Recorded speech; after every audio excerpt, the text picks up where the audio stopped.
You know what's more important than what is a professional photographer is the question, what is a good professional photographer?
I want to be a good professional photographer. I think I am. Maybe not the best, but you know, I'm not at the back of the pack either. I wanted to share 7 things I think you ought to look for in a good professional photographer. Whether you're looking for a photographer, and if you're in West Texas, please choose me, or whether you're trying to be a professional photographer, or you're, I guess that's the two. That's the two. Whether you want to be one or you're looking for one, this is what I aspire to. And if I was hiring a photographer to shoot me and my family, this is what I would look for. Number 1, I would look for a photographer who has an actual business. They need to not just be somebody who owns a camera, not just be somebody who kind of knows how to use it, but who actually has an established business about it. They need more than a Facebook page. They need more than an Instagram page. They need a professional website that's updated and maintained. They need some kind of credentials. For instance, I'm a member of PPA, Professional Photographers of America, and the Texas Professional Photographers Association. And then I go to their conferences, and from time to time, not as often as I'd like, because money is still a thing. But you know, I'm on their website. You can go there, and they say, Lord and Hoops Photography Professional. They need to have insurance. They need to insure their gear in case something happens to it. Because if something happens to their gear, then they can't take your picture. Or if your pictures are on their gear, that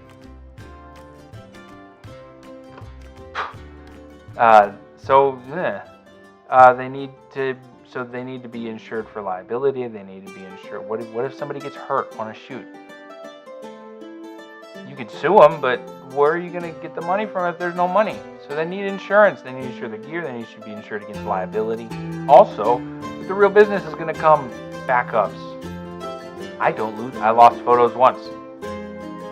I lost photos of a wedding once, and I don't lose photos anymore. All my stuff is backed up 5 different places in 5 different geographical locations, and that happened very soon after a shoot. An established location is also helpful. I don't have one. I'm looking at options for that, because that's part of being a business and having a location. And when that happens, you'll see videos out of that location in my studio instead of my living room desk. But those are the things to look for. Number 1 is you need an actual business. Number 2 thing that you need to look for in a professional photographer is a strong portfolio. And there's a couple of things that I mean by that. 1, they don't post every image they have on their website. If they've got too big of a portfolio, they don't know how to choose good images. They don't know how to say this is a stronger image than this one, and the photographer needs to be able to do that. And they don't need to be just good, they need to be creative. You need to get a sense of their style, and that style needs to be unique. And maybe not entirely unique, there's nothing new under the sun. It needs to show a distinct style. It's not cookie cutter. Because it's easy to copy somebody else's camera settings and style and all of that, and it's not easy to come up with your own. And you want an artist instead of a shutter button monkey. Or maybe you just want a shutter button monkey who can document what you look like, in which case, self-timer will do the trick. Next, number 3.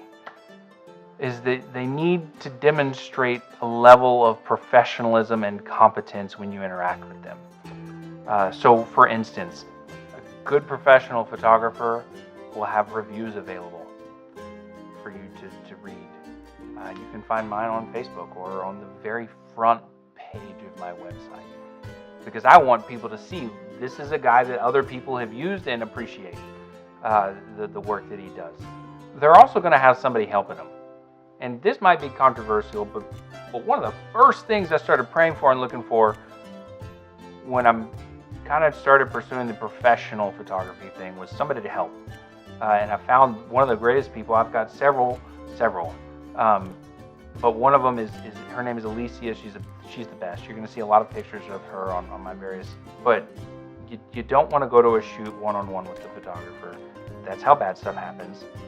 You don't want the photographer to be the only one that's keeping track of stuff, because that's how bad stuff happens. I got a lot going on, and I need help keeping up with it. Also want to shoot. I need some help. It's not your job. You're the client. It's not your job to hold something. It's not your job to carry something. It's your job to be in front of the camera. They're going to need help holding or carrying something. They need to have somebody with them. That's part of professionalism and competence.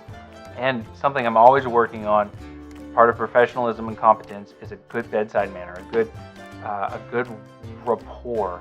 They don't feel creepy. They don't feel awkward. There's not those awkward silences in a conversation with them. A good bedside manner, a professional attitude, a competent attitude. And again, to backups, I would love for a client to ask me, hey, did you back your stuff up? And I'd be like, yeah, absolutely. In fact, my wife knows when I get back from a shoot, don't talk to me. I'm offloading and backing up the pictures if I haven't done it already on the way home. So that's part of professionalism and competence. Because if you don't get your pictures, then you shouldn't have paid me. Also, don't hire a photographer who's willing to just show up and shoot. There has to be a meeting beforehand. There just has to be a meeting beforehand. Because in my view, a portrait captures who you are. I've got to meet you and know who you are before we can do that. I don't understand, I don't think, and I don't know of a single photographer that I respect who will do that. With just sight unseen, no meeting, we just show up and shoot. It doesn't work that way. I know photographers I don't respect who work that way, but none that I really do respect.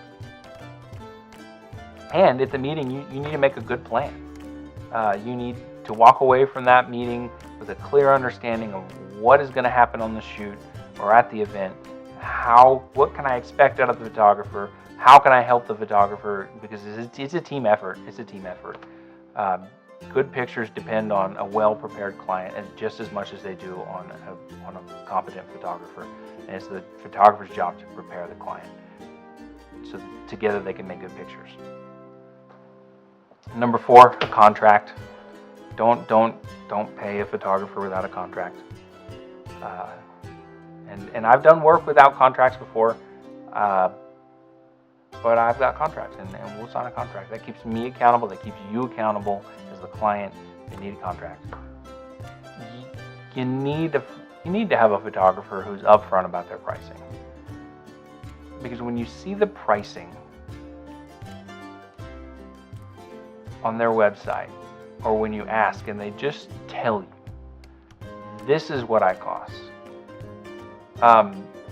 that shows confidence. And why would you pay, for instance, minimum for senior pictures with me is $500. Why would you pay $500 if the person you're paying doesn't even believe that what they're giving you is worth that much? I do believe that a portrait session with me is worth $500, and what you get in return is worth $500. So that's the minimum. And so you can find that right on my website. Go on lordandhooks.com/commission-me. And there's my pricing. And I believe in it. I'm confident that is what I'm worth. If somebody's not posting that, why? Did they not believe that they're actually worth what they're going to ask you to pay?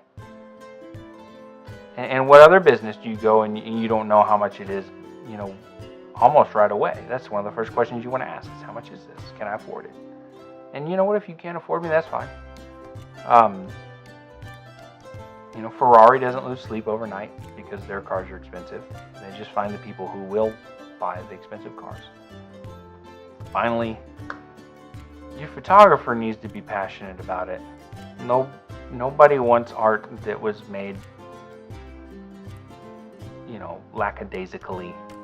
Nobody wants art that was created just for the money of it. If I didn't have to eat, if my children and my wife didn't have to eat or live somewhere, I would do it for free. I love it. It's a passion. I do it for fun. If I need to rest, if I've had a hard day, I take my big lens and I go out to the woods and find birds and deer and stuff like that.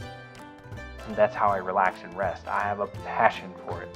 You want a photographer who really loves what they're doing, or it'll show. I think it shows. I can tell. You might not be able to tell, but you want to find a photographer who's really passionate about telling a good story, about telling that story well, and telling it artistically. And that's why our motto is, your story told as art. So, what do you think? Did I miss something? Those are the 7 things I think you ought to look for in a good professional photographer. Leave your comments below, subscribe, hit the bell button. Thank you so much for valuing my opinion. I hope I've added something to you today. If I have, subscribe, hit the bell button, leave a comment. Or check me out on Instagram, Facebook, Twitter, Pinterest. I've got a website, I've got a blog. In fact, this is based on a blog article. You'll probably see this in the banner of the page. I just want to connect with you. I want to add to you. Let me know how I can do that. Thank you so much for being here. God bless you, and have a great day. Bye.